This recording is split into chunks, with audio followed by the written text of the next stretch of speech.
This is the latest POC, and it's for drum visualization.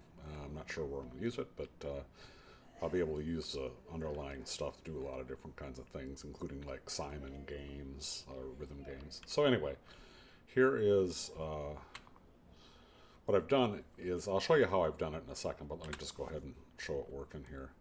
I'm going to start my song sequencer that's got a MIDI track, and the MIDI track loaded is a drum pattern. And what it's doing is it's triggering some stuff, and it's making little drums react in time.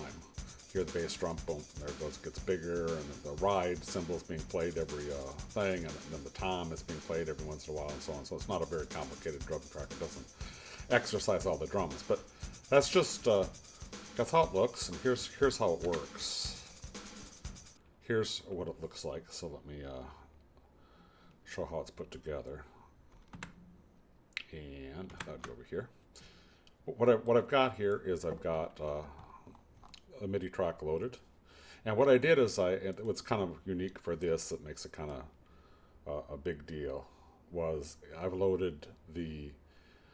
loaded my own MIDI drum fusion patch. So I brought in again sets of stuff that I've had over the years that I've built, a bunch of drum samples, and I put them into GM32 again because that's where I come from.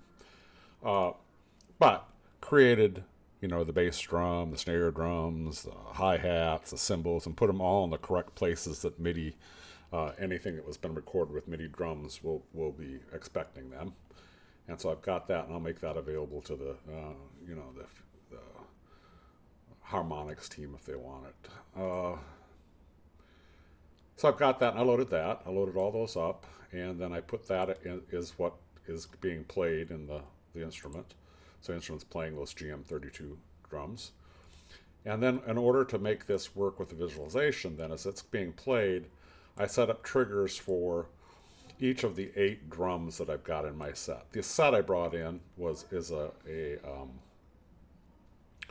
I brought in a bunch of meshes. And these are all separated meshes. So, bass drum mesh is different than the low toms and the mid and the high tom up here, and the crash or the splash cymbal, and the ride cymbal over here, the splash cymbal, the hi hat, and I got a little snare hidden behind here as well.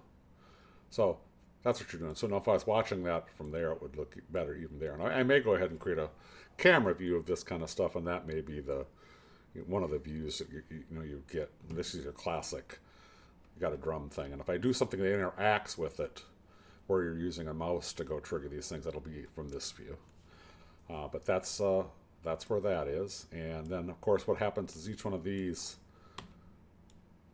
sequencers are tied to a trigger, and the trigger then goes ahead. And what the trigger does is then the trigger basically says you play a sequence. So each one of these drums has got a sequence associated with them that makes the size bigger and smaller. So there's 8 drums, 8 sequences, 8 triggers, 8 note sequencers here. No, not note sequencers, but note triggers. And that's how that all works, and it's kind of cool.